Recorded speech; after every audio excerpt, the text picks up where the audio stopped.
Так,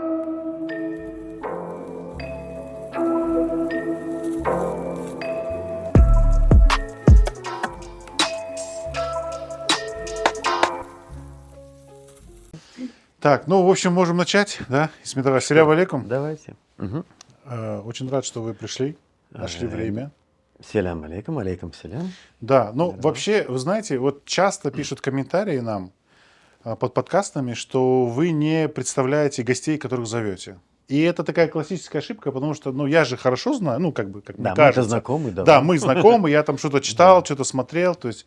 А гости не знают, ну, люди не знают, которые смотрят. Ну, действительно, открывают, а там человек. Не обязан человек знать всё. И что интересно, ну, естественно, я как образованный, воспитанный человек, что называется, залез в Википедию и посмотрел вот на эту длинную летопись, которая вот ваша биография называется. Ну, много чего вы сделали, много чего, где вы учились, выставки, экспозиции, сделали реально много чего. Вот вы сегодня себя кем называете? Вы себя кем ощущаете сегодня? Да, доступ сабл. Ну, в Википедии простыню все это написал мой друг Игорь Сид. Ну, чувствуется трепетное отношение к Ну, вам. он редактор Википедии, и нескольким людям он там ведет страничек. Ну, я не против. Это как бы, ну, здорово, если есть такое впечатление, как вы рассказали. Ну, там, да, там много чего по делу там написано, все хорошо. Ну, ощущаю как молодой отец, скажем так, себя. Мгм. Если так в целом говорить, знаете. Ну, это и по факту так. Ну, это по факту, так я и говорю, да. Алла Салах Арберсон.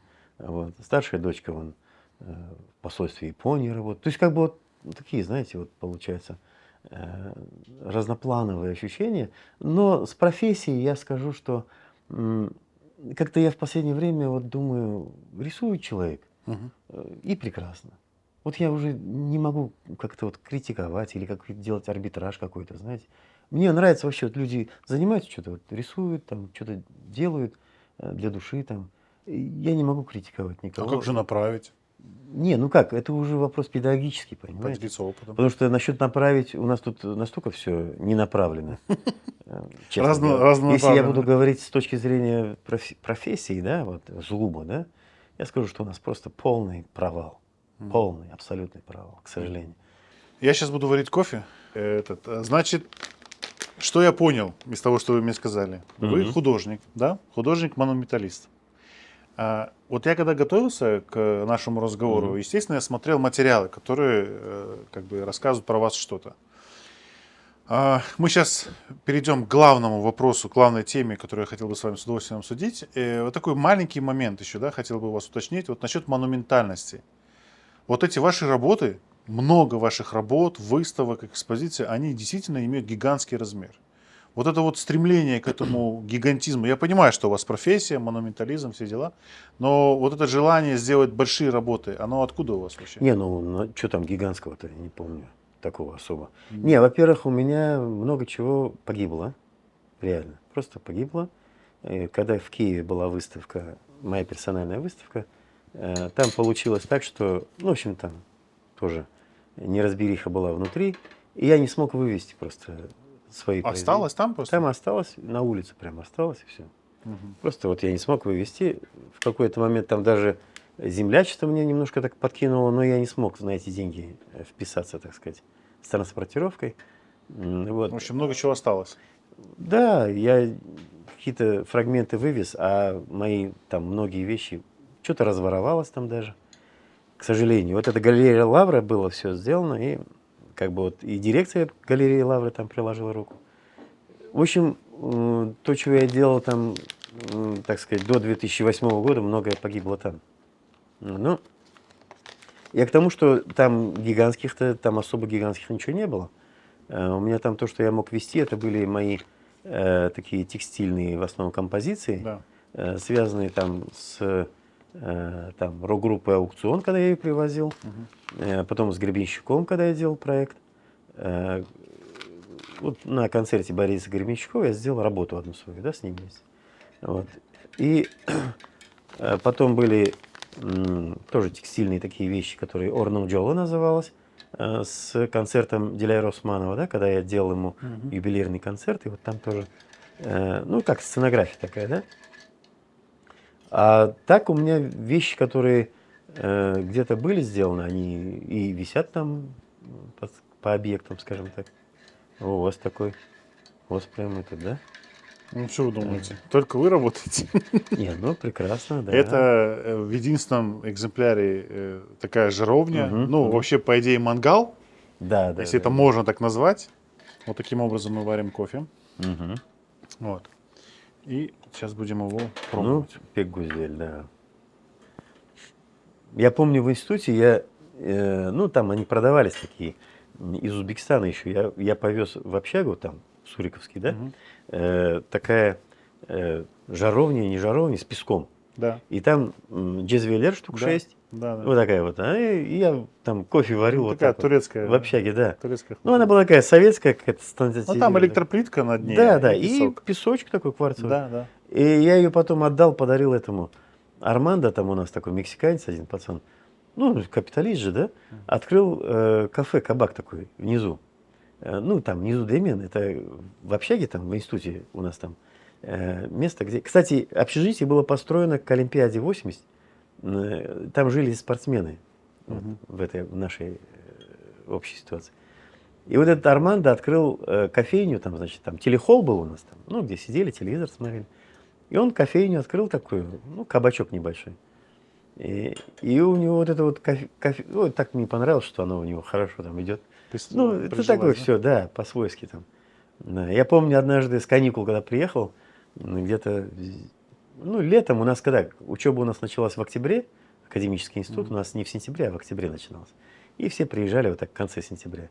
Я помню, я в телехолле сижу, там что-то смотрю, а там гудеж такой, я говорю, там потише можно, что-то такое там. Мне интересно было туда смотреть, а там они за барной стойкой, там возле Армандо, что-то там шумели, гудели. Мгм. А потом они говорят, ты говорит, бросай, говорит, иди ко мне, к нам, говорит, лучше, чем там. Я смотрю, они там, и такая компашка такая, там, этот Армандо, один никарагуанец, один киприот, значит, там, Никос, да, другой Марко, там, итальянец, короче говоря. У нас студенты, да, короче. Вот, Мгм. и я прошу прощения, что я так вот уже, короче. И вот такой, знаете, средиземноморский бассейн, так, латиносы и Мгм. такая компания, человек 6-7, вот так вот гудят. И все привезли свои какие-то там, значит, эти вина, там, что-то такое, там, да, со своих мест. Да. И вот они такой вот, у них сейшн такой небольшой. Мгм. И поэтому там шумно, но пьют-то там не так, чтобы там, не ради питья же, правильно все Ну это. Вот. И меня не так это, говорит, идем к нам, все такое. И я так посмотрел на ситуацию, говорю, уно моменту, да, там типа того, что... И побежал к себе. А тогда это был какой, 80, как раз 7-й или 89-й год, ну где-то 90, ну, в то время. И это самый разгар перестройки, да. И я приношу там новый свет, бутылка шампанского у меня была, я привозил с собой тоже из Крыма. Вот.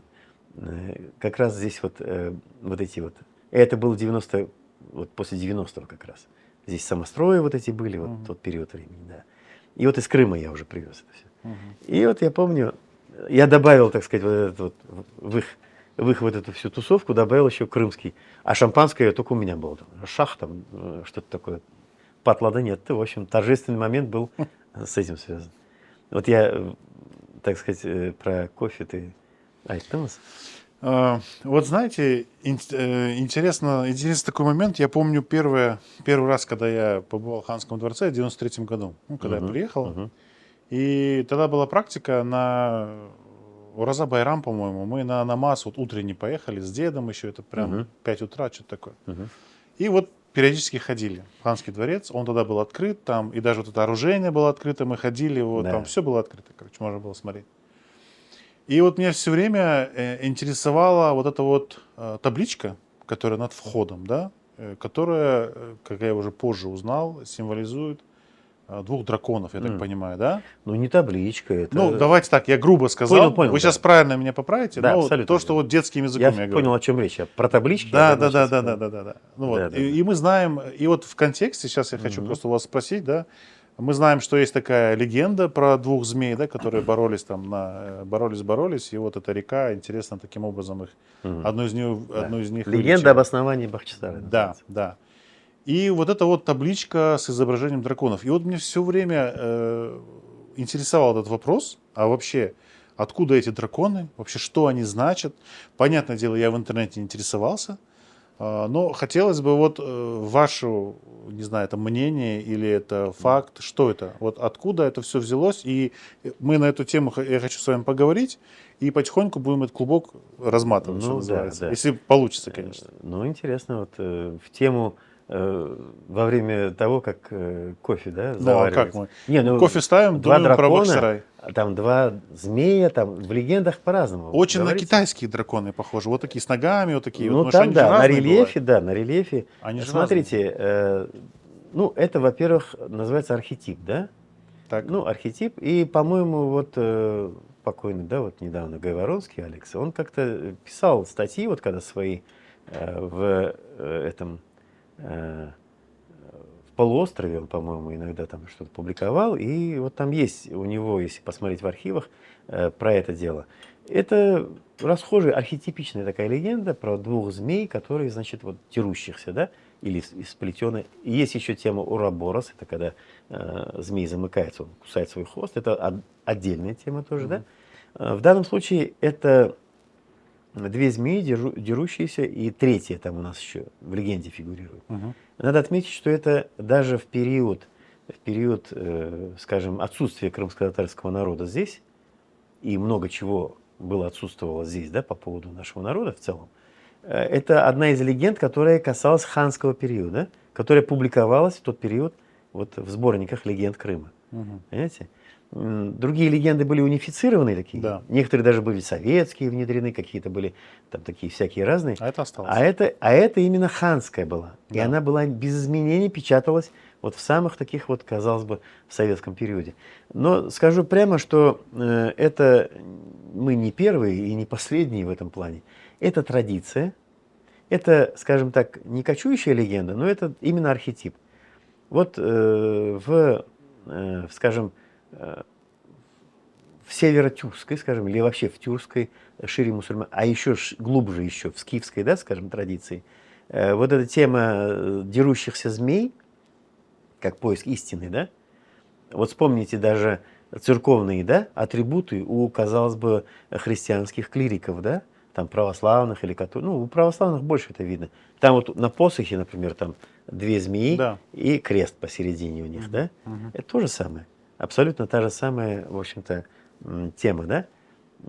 То есть это некий такой магический огонь, да, который кристаллизует некую истину, да, в которой выплавляется. Вот. Это такая архетипичная легенда.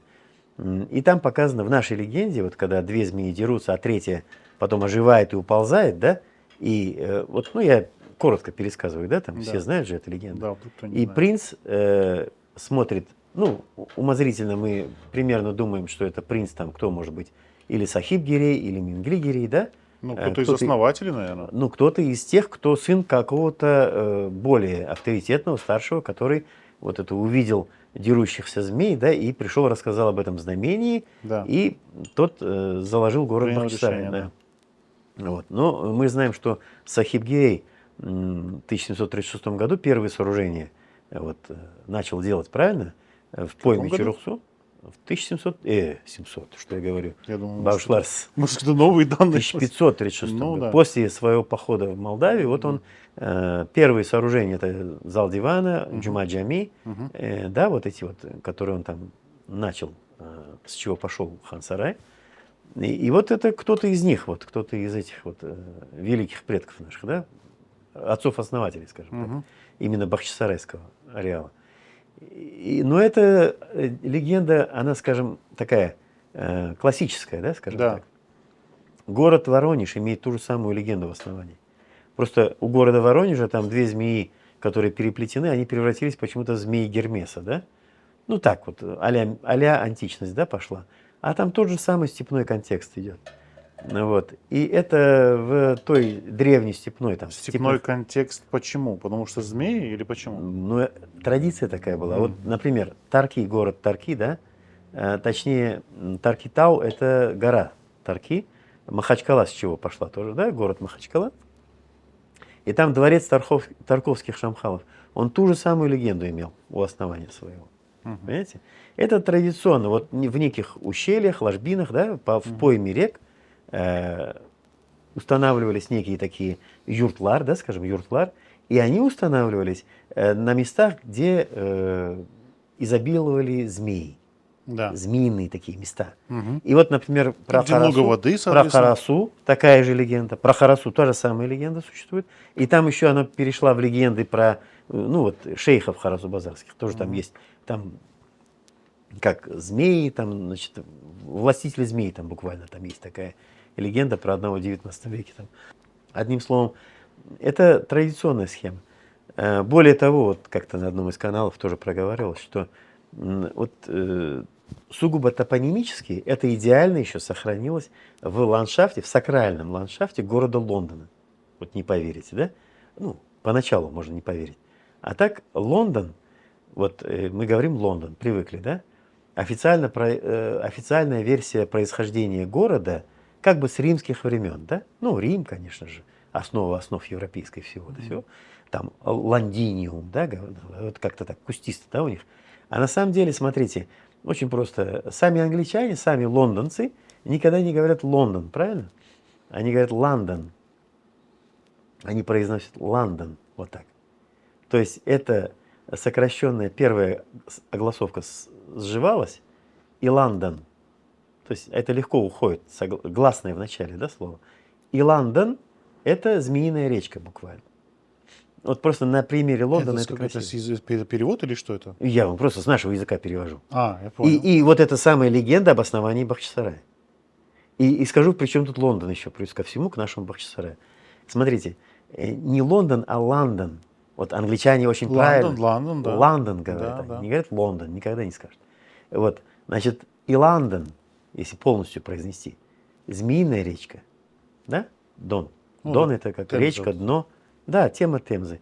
А потом, вы речку назвали, да? Ну Так да. вот, очистили, поселились там, да? Люди, где змей много было, да? Элял-Яр, да, скажем так.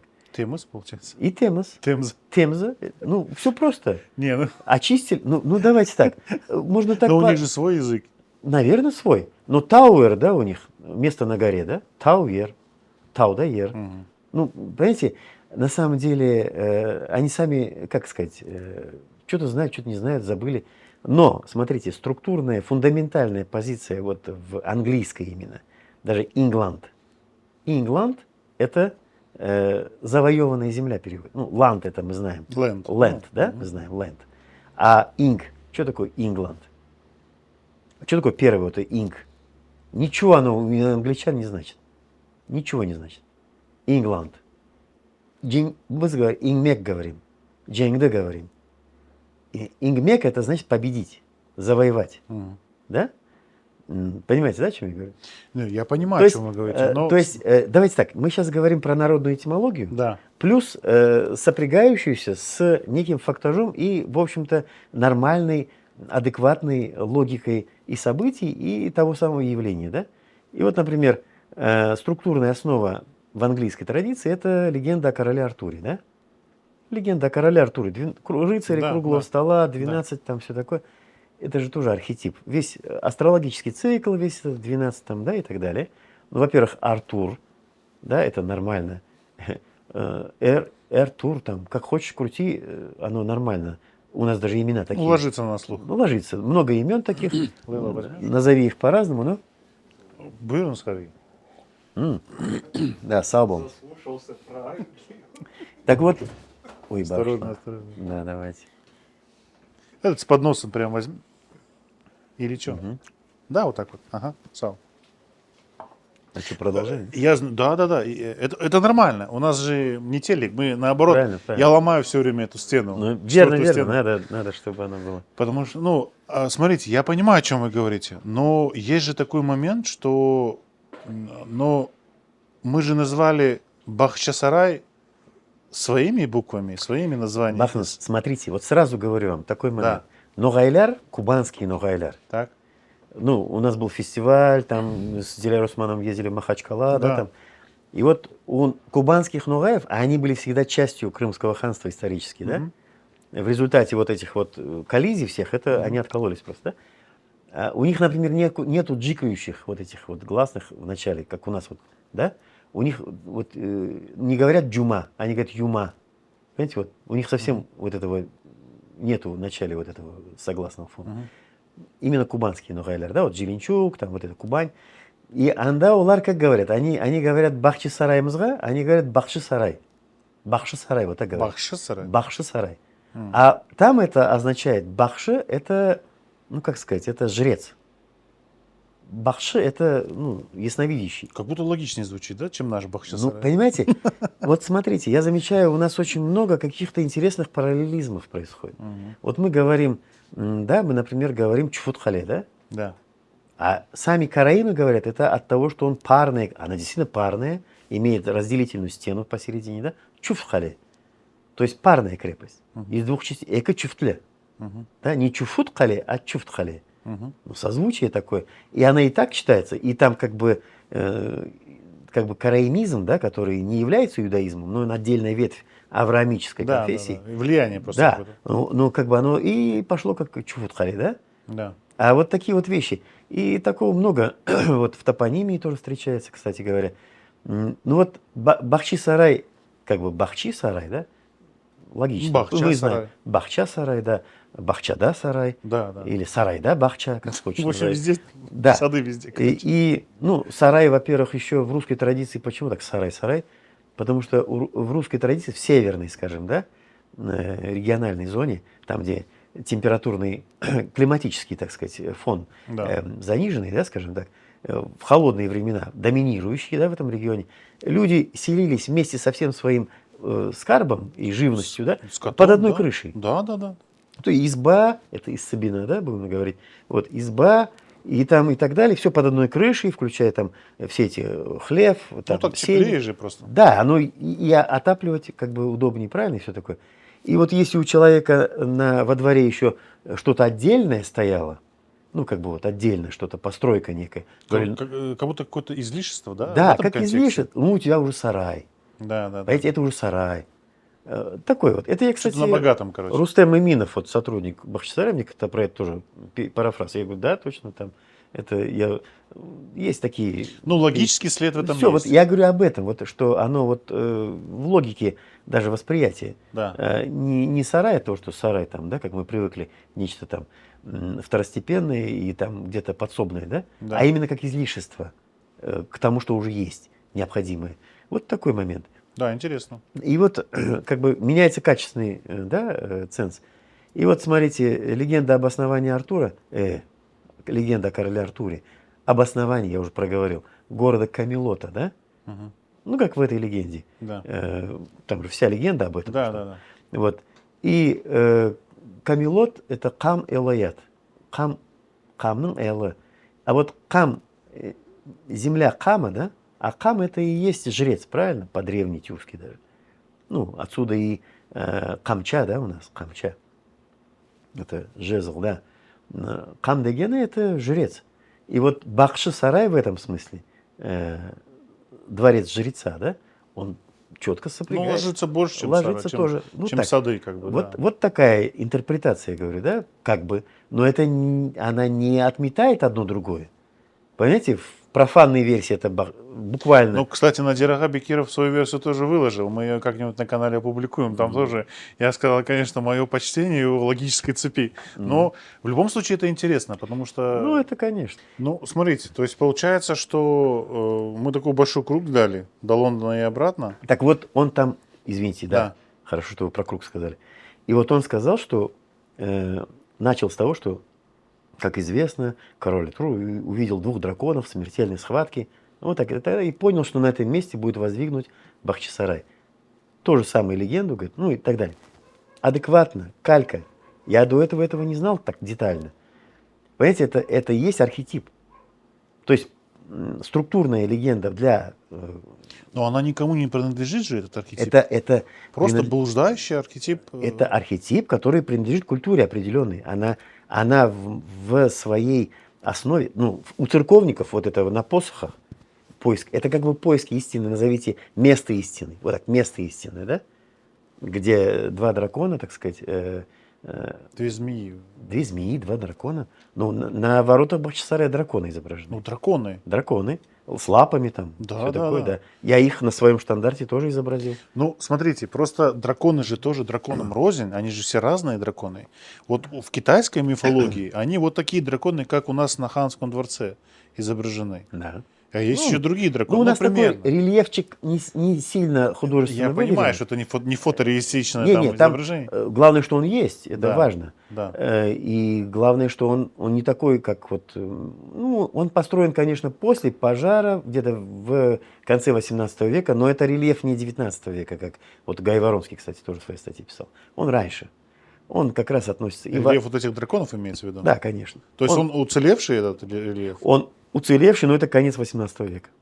Примерно. Ну, во время ханства сделанный. Ну, то есть в момент основания этого не было. Это потом уже Нет, было... не было этих ворот вообще. Мгм. До пожара 1736 года площадь была открытая. Вот этого свитского корпуса не было. Ну, если исторически представить. После То есть пожара... любой мог зайти, что ли, получается? Не, ну это было с... Это вся была... Озенден, Чуруксудан, это была Да. вот площадь. Да. Площадь. И потом ее сделали вот такую набережную. Я даже как-то в заповеднике, ну там в Хансарае, когда я предлагал, говорю, вот знаете, тут же масса интересных вещей. Возьмите в мире, где есть дворцовые набережные. Подружитесь с музеями, которые являются бывшими дворцами, у которых есть набережные. Мгм. Ну, где это есть? Московский Кремль, да? На набережной Москва-реки. Казань. Эрмитаж на набережной Невы, да, Зимний дворец. Мгм. Казань, да, но там в Казани нету дворцового комплекса царского. Ну, Кремль там, типа. не, Кремль это русская архитектура 16 века. Мгм. Такая псковская, суздальская такая. На самом деле, скажем. То есть там Казанское городище, там ценнее. Там немножко смещены акценты. Ну вот для чего нам нужно с ними подружиться? Смотрите, ну просто элемент такой, что дворцовые набережные. Факт. Мгм. Вот дворец и набережная в пойме там чего? Босфор, да? Вот этот, даже не Топкапы-Сарай, а именно Долма-Бахчисарай, да? Да, да. Это вот дворцовая набережная. Мы туда не попали. То есть вот и такая неплохая компания, да, получается? И вот в том числе Бахчисарай с его Чуруксу, это есть дворцовая набережная. Понимаете? Такие вот вещи как бы. Ну это же классно, здорово. Давайте дружить домами, да? Это нормально. По факту так оно и есть. Но у нас креатива не хватает, как бы вот. Ну подождите, давайте, Заповедник. давайте к драконам все-таки вернемся, да? Мгм. Мы вот они откуда вообще? Мы можем проследить вообще, откуда они взялись? Они связаны как-то с той культурой, там, с китайской культурой? У них сейчас до сих пор же все это живет, там все это Ну, цветет? там драконы другие. Там драконы, скажем, там иерархии, драконы там у них выведены в небесные вот эти вот 9 иерархий. Ну, там такое, скажем, китайцы вообще при анализе, вот когда Рифат ага Ал-Армитлисан Курти в свое время публиковал там календари, да, вот он много этим занимался, интересные там газетные, вот эти газеты надо как бы, конечно, всем хранить хорошенько, где календари напечатаны. И там вот по годам он указывал, как назывались у нас там, да, Таук йылы там, да, Таук йылы. Ну, имеется в виду вот восточный календарь? Да? Ну, Вот вот где животный цикл, 12-летний цикл, Да, да, который да, мы да. называем китайский, да? Да. И вот он так вот тогда назывался. И вот я заметил, что у нас животные, вот в том нашем, ну, он как бы там еще, я где-то еще вычитал там такие тюркские еще кочевые традиции. Ну, представьте, что Чоль, да, например, если брать империю, да, Да. степную, где Чоль там на 1000 туда километров, на 1000 сюда, вот Да. нечему глазу зацепиться. стол. Да? Да. А куда глаз цепляется? Только на небо, правильно? Небо разработано было в этом смысле. Поэтому небо и Танра, да? Да. То есть божеством является небо. И все, что под небом, твое, да, если властитель там некий там. Там очень простая схема даже экспансии, да. Вот над чем небо, то и твое, да. А небо не кончается, да, там нигде. Грубо говоря, вот оно оттуда идет. И, условно говоря, вот это вот небо, когда оно разработано, когда много чего на земле есть, да, там острова, красивые кувшины, пейзажи, много чем заняться на земле, да, так сказать, с неба уже, грубо говоря, чужой опыт приходит, понимаете? То есть я убежден, что вот эта вот астрология какая-то некая такая, да, скажем, космология там, да, всевозможные, не астрология, да, а вот какие-то такие планетарные, такие, они во многом обязаны вот таким кочевым структурам, которые больше обращены были как бы вот в верхнюю зону. Смотрите, потому что стада пасутся, они сами по себе, так сказать, набирают пищу, да? Ну и так далее, там много с этим связано. Города берут, снимается город и уходит, да? И там где-то другой сезон он на лучшие пастбища идет, и там город устанавливается. Это описал Иосафат Барбаро в XIV веке, о кочующих городах. Понимаете, вот он говорит, это, говорит, не это татарские, говорит, города, это, говорит, это не кибитки цыган, говорит, как он выражался, да, там просто так кочующие, хаотично. Это, говорит, именно вот там кварталы, ремесленные, ну как устроен город. Полноценный город, только он взял, снялся так на телеге, да, и переехал куда-то, да. Понимаете, вот что такое.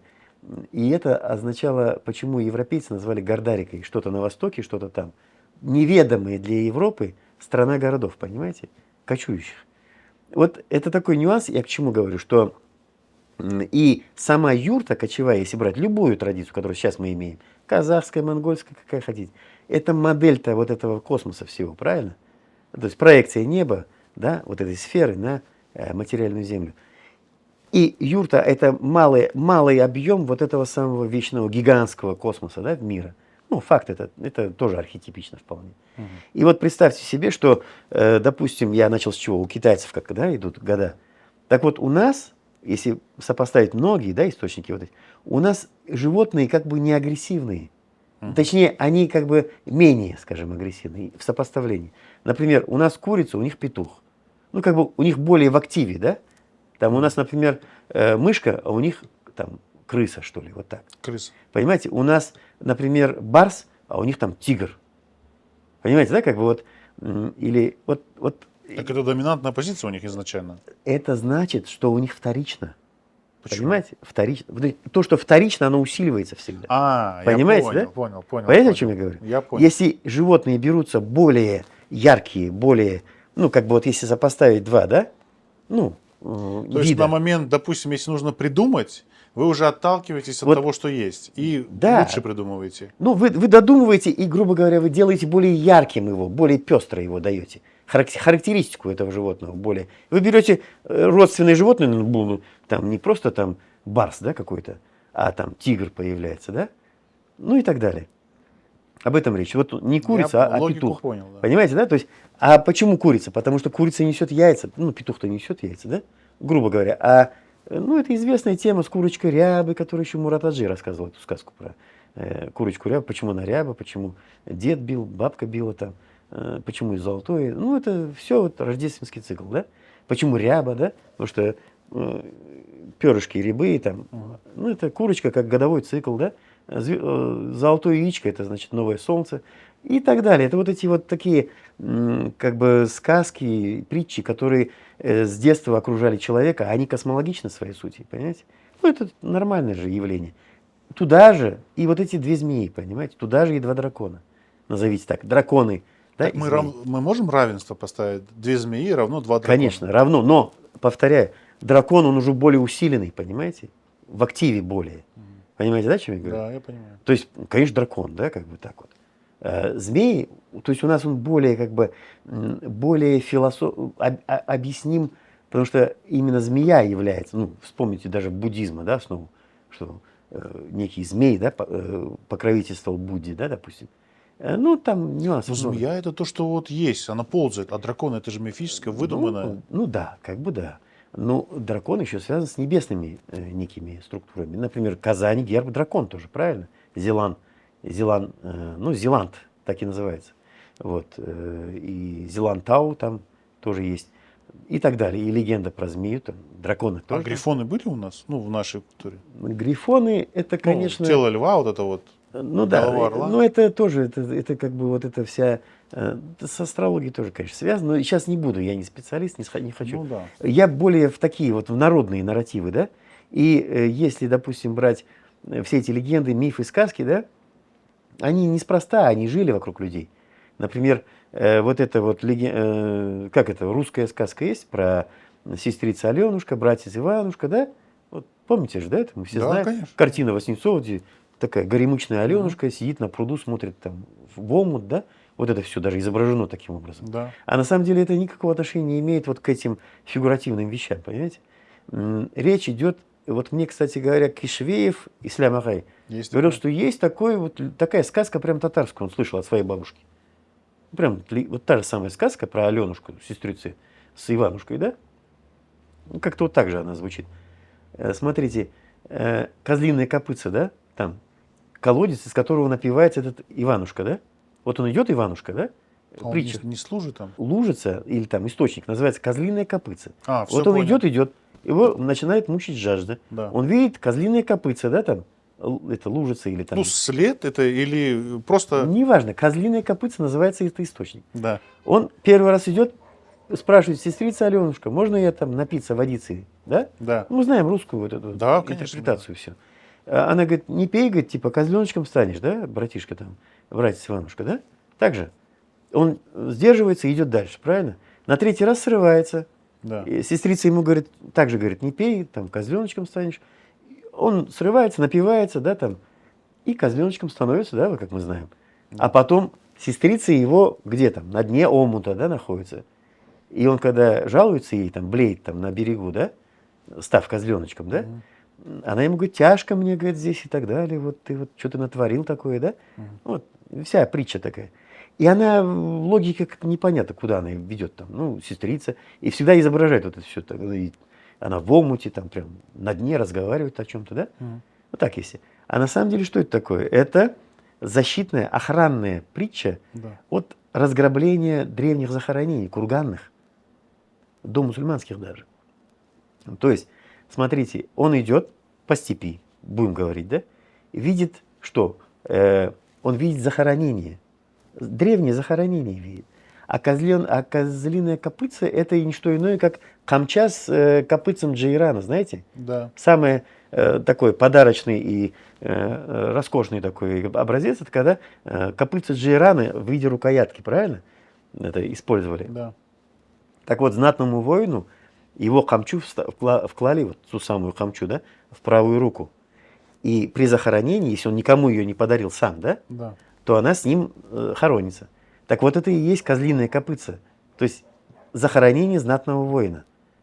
И до мусульманский период мы знаем, что да, там много чего хоронили вместе с этим, да. И это было, ну, как и сейчас, черная археология, да, существует. Не То есть речь о проклятии просто идет. О Да, родовом да, да, проклятии. да. Так вот, он что говорит? Он видит это захоронение, и переводим уже, да, на бытовой язык. Видит захоронение знатного воина, да, хочет его разграбить, жажда наживу его мучить, да, хочет разграбить. Спрашивает у ладанки, то есть Алиона, матерь Али. Ну, это уже такие, знаете, нарративы. Это сейчас глубоко. Смотрите, он спрашивает у совести своей, у совести спрашивает: можно, так сказать, разграбить, нет? Совесть ему говорит: нет, не трогай там, типа, да, вот так. На третий раз он срывается, совесть свою не слушает, правильно? И сорвавшись, вот превратившись в некого такого вот козленочка, да, совесть его в омуте оказывается, тяжко совести его, душа его оказывается на дне, понимаете? Вот его совести тяжело. То есть вот мучения-то какие, понимаете? То есть притча о том, что вот нельзя грабить, так сказать, А древние я, захоронения. когда вот- эту сказку... И вот представь себе, что вроде бы русская такая, да, Простая вроде полудетская, простая, да? Да. Она очень глубокая по своим нравственным и даже философским корням, как и Курочка Ряба, да? То есть, А я думал, что это просто защитная история, типа не пей с лужи, грязная вода. антисанитария, да? Да, ну, Не-не-не.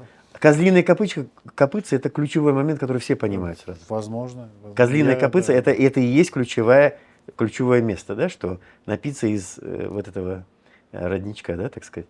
Это вот момент. То есть, я говорю, не зная весь комплекс этих ценностей, да, то же самое с теми самыми двумя драконами, двумя змеями, да, и так далее.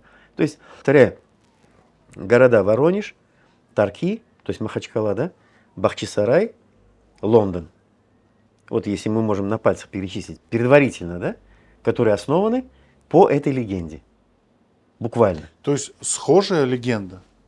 А для чего это, ну, подождите, смотрите. Простой такой, да, может быть, даже глупый вопрос. Вот, допустим, во-первых, кто раньше всех был создан? То есть кто первый появился? Курица или яйцо, да, Янос? Ну, есть Да. же Не, ну смотрите, даты фиксации. Кто первый скажем так, Давайте так. мейнстримом, кто Вот, значит? например, допустим, саксонцы, да, вот те самые англосаксы называют, саксы там или как-то еще, Goldman Sachs, да, там, банковская группа, да, теперь. Грубо говоря, вот они сохранили вот это саксон, да, при этом они же не выводят его из двух корней, саксон, да, хотя логично, правильно, сын Саков, Да. буквально. А Сак, это империя скифов, самое название было Сак. Сак, да. Вот смотрите, когда сейчас якуты самоидентифицировались своей, так сказать, ну, в стране, скажем, да, это же республика в составе Да. России, все нормально. Они же добавили вот это Саха Якутия. Впереди Саха, Якутии Саха. Это и есть Сак. Вот это Саха. Ну, она же гортанный звук там. Саха это и есть вот это самое название, древнее название всей империи, понимаете, Саха. Так вот, представьте, у нас город Саки же, это не от того, что там грязи, Саки кто-то там налил, извините меня, какие-то. Как это официально в городе Саки считается, что это вот там какие-то грязи там. Ну, Ну, грязи-то есть. Да, они есть объективно, они не только там есть. Но Саки-то только там. Ну, лечебный там. И лечебные там. Но это не связано. Это Это с саками связано, в смысле, с теми... Это Сак, это родоплеменное название. Топонимы у нас, вот у нас, извините, названия возьмите все, да? У нас не будет особо названий там, связанных там, ну, не знаю, гидроним, да, Харасу, да? А чтобы деревня называлась как-нибудь там Кривое дерево там или, понимаете, да? По каким-то признакам вторичным, там грязь там, ну, Балчуг это район, отель Кемпинский Балчуг, да, сейчас звучит круто, да? Жить в Балчуге вообще 5 звезд, да? Там супер-пупер, да, напротив. Резиновые сапоги, наверное, что-то. Да, резиновые сапоги никто не возьмет с собой, по традиции. А это пойма реки, где всегда грязь была, правильно? Испокон веков. Испокон века. И мы знаем, что называется он Балчуг. Где живешь? Балчуг. Да ты что? Алла Как тебя согласен, туда? да. Алла согласен. То есть, понимаете, Трехпрудный называется. да. Я извиняюсь. То есть я к тому, что, а у нас вот эти топонимы, они образовывались именно силухи, скажем, да? Да, я человек. понимаю, да. Это родоплеменные. Вот клан такой-то, такой-то, тамга у них там, Конгратлылар, да, вот. И Конграт, такой, такой. Ну, могли быть деревни, правильно? Да, да. Там деревня такая, такая, сякая, да, по родоплеменным определениям, вот этим, по тангам, да, это все выяснялось. То есть это вот нормально. Сахлар это как род, как Кыпчаклар тоже. Вот у нас, почему я свою тамгу, семейную, скажем, да, вывел из вот этих каких-то мифов, не мифов, а картанайларымыз айтатанедлер, вот так, да, называется. Потому что мне сказала Аламыз, что анам айтайды, анау картанайларға нетіп, что біздің уруымыз, но мне с других мест нигде про вот эти племенные как бы названия никто, ну, потому что шейхзаделер у нас это понятно, там, Харасу-Базар, шейхзаделер, все, это понятно так, логично, да? А вот именно, чтобы родоплеменные такие были, да, вот названия, это картанайларымыздан, что вот, оказывается, Кыпчак Кенигес у нас откуда-то там. Может быть, не только они участвовали, но сохранилось вот такое.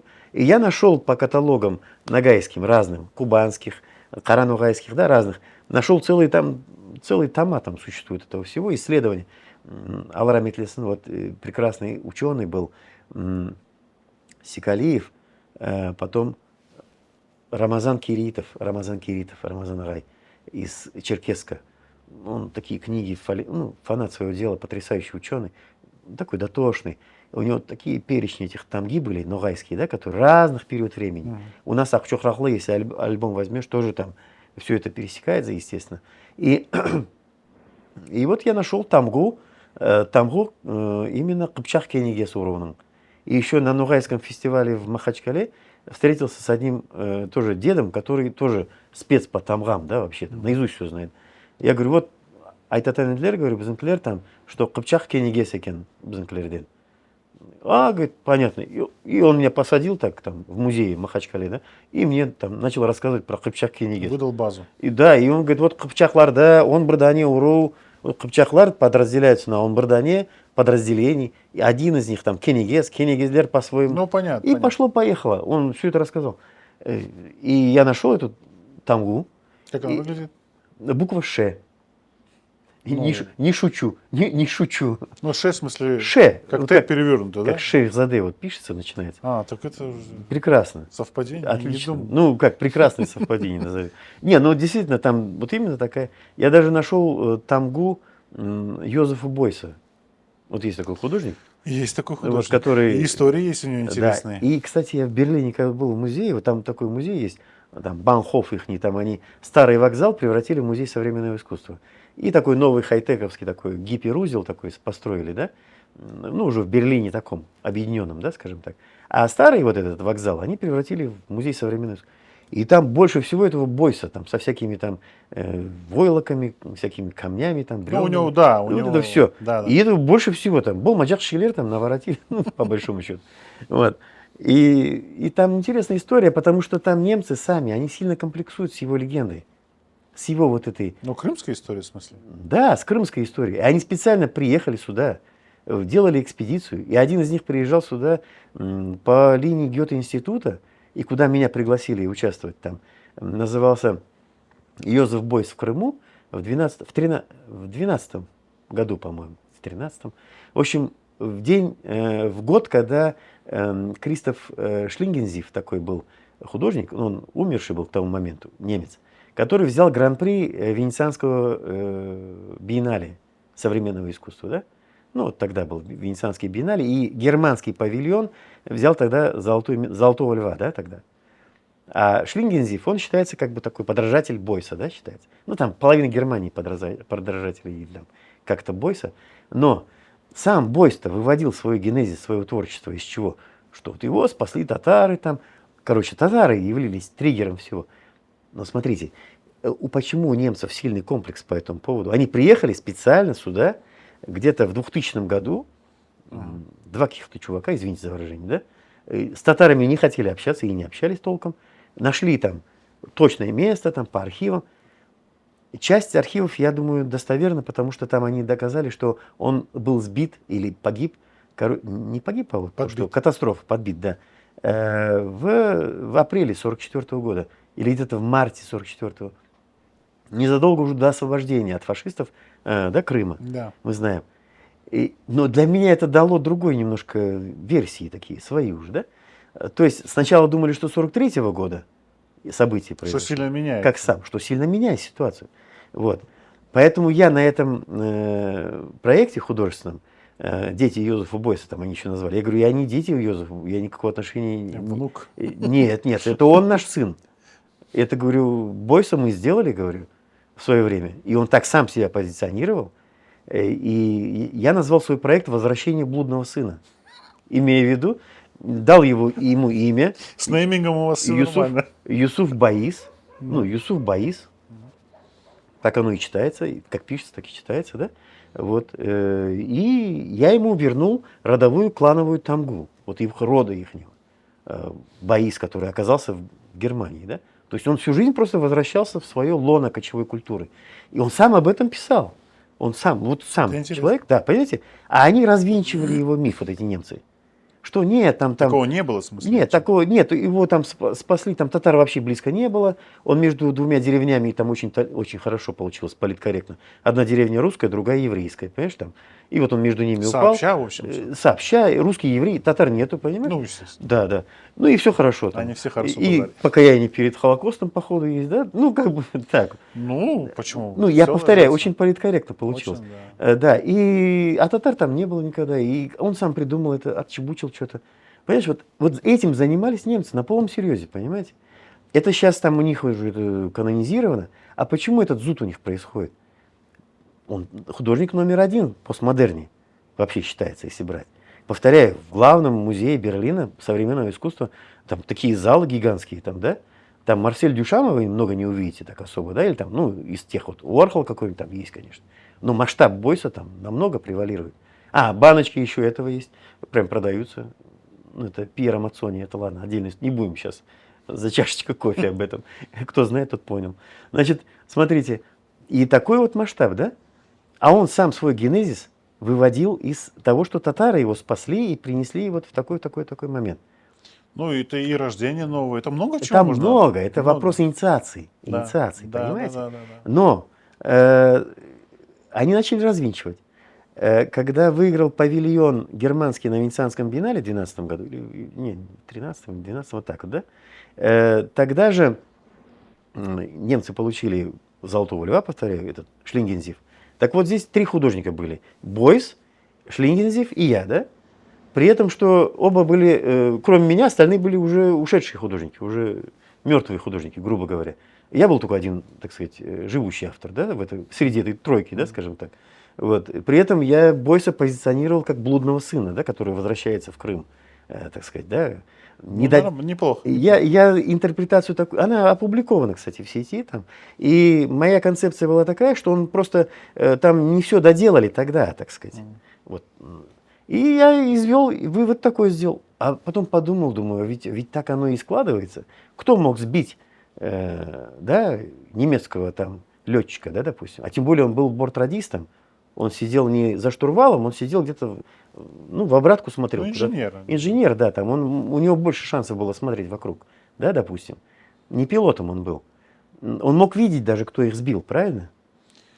Смотрите, даже если он упал между вот деревнями там, да, как эти вот нашли, допустим, да, ну, что тоже. Какой самолет там известно? Ну, там это даже не интересно. Какой-то просто... Юнкерс какой-то там их. Ну, если Юнкерс, там понятно. Ну, сам факт, что там они все, там они по архивам вычислили, на чем он летал, с кем он летал, что когда было, где он в госпитале лежал, вот так, где Симферополь лежал в госпитале, где там дальше, понимаете, вот так. Хурманда это было все происходило. И представьте, что до там буквально дней, сантиметров, да, они все это вычислили. Хорошо, думаю, если даже так, то он мог вполне, почему у него татары-то замкнули в какой-то момент времени, он мог видеть того, кто сбил его там, кто в этот момент там воевал как раз-таки. Вот ровно в это время мы знаем, кто, да, фильм-то снят документально. Амирхан Султан, я имею в виду. Ну, это вы сильно. Вы сейчас... Нет, давайте так. Стоп. Я сильно, да? Я говорю сейчас не больше, чем вот эти вот там, да, начинают мифологизировать. И сам Бойс, да, вот эту доктрину всю свою проводил всю жизнь, понимаете, да?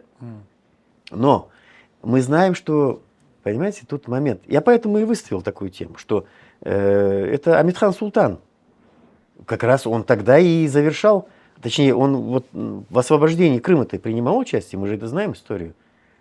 Кстати, там есть домыслы, как он карате дерется там, да, 18 мая, ну, в этом фильме. Но вот фактаж, когда он получил вот этот отпуск, там это все, да, после боев вот этих отличившихся, это факт реальный. Так это реальный факт. Да, он воевал над Крымом, воевал, это факт. Да, правильно. Он и последние самолеты позбивал там, над Крымом. И мы знаем, мне об этом рассказывала Марина Попович лично, да, вот летчица легендарная русская. Она такая и спортсменка, и герой, по-моему, Советского Союза, да, и так далее. Все, кто говорили про Амирхана Султана, все, знаешь, так немножко замирали, такое придыхание. И про Амирхана они говорили полутихо, да? Все летчики или космонавты. То есть я имел дело только с Мариной Попович и с Леонид Иванович Китаев-Смык такой был, военный психолог. Он вместе с Амирханом летал на военной лаборатории, когда они там вот мышей, куриц там, да, вот так. И всякие истории интересные он об этом публиковал. Леонид, ой, сейчас забуду, Китаев-Смык его фамилия. Так вот, он тоже, ну, Амирхан это, говорит, от Бога. То есть у них к нему было очень непростое отношение, вот у тех, кто знали. И вы знаете, что вот в Музее славы на Поклонной горе, да, вот, который Великой Отечественной войне посвященный в Москве, ну, знаменитый там памятник Церетели стоит, там такой штык такой, да, с этим, с Георгием, да. И гигантский музей, огромный такой музей, новый комплекс, построенный в 95-м году, по-моему, да. Соответственно, ну, 45-й год, если брать.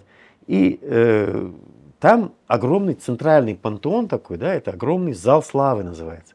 И золотыми буквами по периметру вот так вот прямо, да, так вот идешь и читаешь прямо золотыми буквами выбиты имена всех героев Советского Союза полностью. И все выбито по алфавитам. Ну, там отдельно выделены четырежды, там трижды, да, так далее. Ну, четырежды кто у нас? Только Жуков, по-моему, да, был. И так далее. Так вот, смотрите, алфавит начинается, да, если первое имя, с которого начинается весь список, да, прям стоит 2 звезды, прям золотые, да, и Амирхан Султан написан. А дальше все остальные. Аверьянов там, дальше все, понятно, да? Каждый И вообще у Амитхана фамилия Султан. султан, да. Он на «С» должен быть. Может, они думают, что у него Амитхан Нет, фамилия? нет. Это потому, что это Амитхан Султан.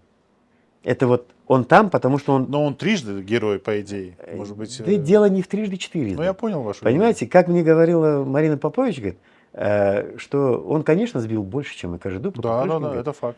Он даже дарил самолет его. Да, я читал Дарил. про это. Вот пацанам не хватает там Чтоб подбодрить, до он медальки говорил. там. Да. Бухнуть надо, извините, там им 100 грамм для обмывания там тому-то. Он дарил. Скажем, что ты сбил. Я говорю так, вот таким сленгом, что вот они там боевое братство свое, да? Он дарил самолеты вот какие-то. То есть дело даже не в том, сколько, чего, как. Он был культовой персоной там. Вообще. Это факт. И даже когда он погиб, смотрите, вот мне Китаев Смык рассказал историю потрясающую, что когда в Жуковском привезли вот эту лабораторию, которая погибла, да, там экипаж, 3 человека, Амитхан Султан, и вот привезли, притаранили его, да, на центральной площади Жуковского, где он жил, собственно, да, поставили, и люди ходили, и все видели, что вот стоит кабина разбитая, да, вот этого самого реального самолета, который погиб, да. И, ну, он стоял там некоторое время, к весне ближе, говорит, все смотрят, в кабине над креслом Амитхан Султана, в кабине этой самой лаборатории, семья ласточек свила огромное гнездо над его вот местом. И все ходили, смотрели на это как на реальное чудо. Там щебечут ласточки, вот, да, и вот в этом месте они свили не где-то там в другом месте, именно над его креслом, понимаете? Над его вот, местом, прям, где он сидел. Да, я понимаю. И все в Жуковском, вот можно сейчас даже выяснить у тех, кто из Жуковского, да, было ли такое или не было, Китаев Смык мне это рассказывал со своих, так сказать, впечатлений. Все говорили, что это памятник Амитхану Султану, свитый ласточками. Понимаете, буквально, то есть другого не нужно было людям вообще, ни памятника, ничего, ни каких-то там, все знали о чем. То есть в Киеве, кстати, в музее тоже Великой Отечественной войны, где вот на Печерских горах, да, вот это, где Родина-мать вот с мечом, да, вот это вот советского времени, Брежнев там открывал его, да. Я как-то был с одной знакомой журналисткой, мы были в гостях у жены, вдовы, точнее, Лавриненкова, что ли, вот какой-то командир, который с Амитханом, Лавриненков, по-моему, у него была молодая жена, такая, ну, она была пожилая дама тогда, но когда он женился после войны, там как-то он был уже при почете, да, и вот она юная такая, его жена была. Не, Лавриненков там участвует, но вот она ли, вот в Киеве кто-то из них жил.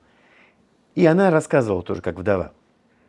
И вот мы там к ней заходили как раз в гости, да, ну, она была пожилая дама уже давно, но она, представьте, с тех пор она... Да, сказать, понятно. Да?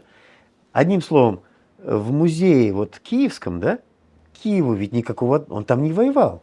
Амитхан Султан, там просто жил этот самый Лавриненков. Там жили несколько его друзей, боевых товарищей. Понимаете? И в Киеве, в том же самом музее славы, да, внизу есть подлинный, вот никого другого нету, а есть гермошлем Амитхан Султан. Прям так вот, гермошлем, подлинные вещи, которые, видимо, он сам, ну как-то так, они могли их иметь, да, от Амитхан Султана лично. В зале славы, в центральном месте, ну, самое центральное место, вот прям под этой вот Родиной Матерью, да, там находится вот прям буквально экспозиция лично Амитхан Султана находится в самом центральном месте этого Ну, это, музея. наверное, просто как типа страна же одна была, поэтому... Нет, страна одна в целом, да. И герои, в общем-то, Одни герои, да, само собой. Но ну, в Киеве как бы там как бы своя традиция. Ну, там, скажем, были много случаев там с форсированием Днепра, мы знаем, и так далее, оборона. Это всю историю, да, в Великой Отечественной войне, скажем так. Но как бы в Ленинграде нет этого, понимаете, например, там нет Амитхан Султана вот так, допустим, да. Ну, там тоже он не участвовал вот так вот в освобождении там, от блокады, допустим, да. Но я к примеру говорю, там или в Волгограде, там он воевал, там все есть, там нормально, но я не знаю там, да, этих фактов, может, не знаю просто. Но сам факт, что вот такие вот нюансы, когда люди относились к его личности больше, чем даже оно как бы принято было тогда. И к чему я это говорю, что два летчика, один мастер падения, другой мастер взлета, так сказать, да, вот. как бы Амитхан и улетел вот так, да, в этой ситуации. Да. А этот вот, упав, так сказать, сделал то, чего должен был сделать. Его антипод, понимаете, да? Он выводил идентичность Европы через скифскую вот эту всю линию, понимаете? И там очень красиво. И вот у немцев этот комплекс неполноценности именно связан с тем, что в пантеоне Бойса самого, да, и его спасителей, спасители назовите, Стоят да, выше. это некие татары. Они, извините, но заменяют, если в христианском взять прочтении, да, то они заменяют Христа в этой ситуации. Ну, в христианском прочтении спаситель это, да, Иисус, если в теологии, да, смотреть, то Бойс, имея корни, да, даже христианских каких-то там обучений своих, да, там когда-то, то он татар поставил вот на это место, понимаете? Ну, их понять можно, переживания. Ну, представьте себе, понять можно. Шлингензиф, вот тот самый, который, да, выиграл «Золотого льва» венецианского, вот у него и был такой проект «Эгомания», да, назывался там, он некий такой алтарь создал, да, определенный. Ну, там, это постмодерн, это чисто эгоистичный проект был, но как бы оно спорило вот со всеми этими. У него не так амбициозно это было, как у Бойса поставлено. Поэтому, я думаю, с этим связано еще вот это все. Но это очень близоруко. Потому что сам художник-то вот так вот позиционировал все. Но я к чему это еще говорю? Что в Европе вот эту линию, скифскую линию, да, скажем, вот в лице Бойса, допустим, он там высаживал там 7 тысяч дубов там, да, в Касселе, там что-то еще, ну, много его. Там с Койотом жил там в Нью-Йорке, например, да, там много его таких вот перформансов там в свое время громких было и так далее, да. И, ну и материал он использовал, тот самый, да, про который он говорил. К этому нужно так, в бытовом плане относиться, и достаточно. Это для них это культовая ситуация, да, а тут это все просто некий такой номадизм, да, наш. Что хочу вам сказать, что я действительно услышал интересные мысли, которые заставляют задуматься. И как бы я думаю, что те, кто посмотрел, да, наш разговор, вашу речь, я думаю, что для них тоже будет что-то интересное. Найдут что-то интересное. Ну, вообще, смотрите, планируем, что мы будем с вами еще встречаться, потому что действительно Иншаллах, огромное количество тем, которые с вами можно обсуждать. И поэтому я думаю, что людям тоже будет это интересно слушать. Поэтому, Саунс. Вот, смотрите, давайте, действительно, как вы будете Да. вот в этой ситуации, Да. я Да. всегда за. Да. Пожалуйста. Я думаю, То что у нас, знаете как, у нас определенная аудитория сформировалась. Ну да, да. И когда мы только начинали работать, все говорили, что кто будет смотреть эти полуторачасовые, двухчасовые видео, оказывается, что смотрят люди, благодарят. И я думаю, что таких, как мы, тоже достаточно людей.